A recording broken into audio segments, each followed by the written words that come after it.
What? No. Everybody always says it sucks.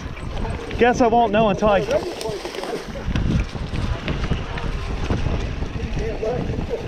guess I'll have to try it.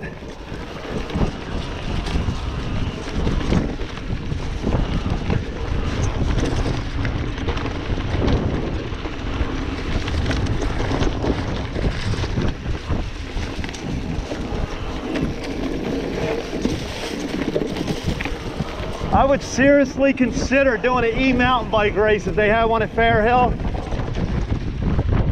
Did you see the video of the GNCC mountain bike race? Yeah. Oh, it's freaking Charlie Mullins is an animal on that thing.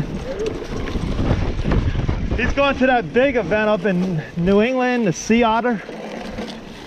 You got two of them in there, one on this side. Oh wait, your little gear's off. These Specialized are having a rough day, aren't they? Guys look like two freaking bags.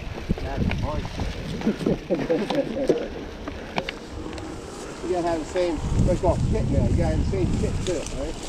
Yeah, it looked like the factory KTM boys. Yeah, Cooper Webb, he's definitely just riding for that title now. He ain't fighting nobody for any unneeded position. You figure, coming to the race, he only had a 17-point lead. Now it's 21. Yep. Well, I'll try to go forward. You got it, he's getting faster. Oh, He's just having bad luck. shit, bad luck. It's Ken Roxon. I think he would have won the main event. Oh, yeah. He was the fastest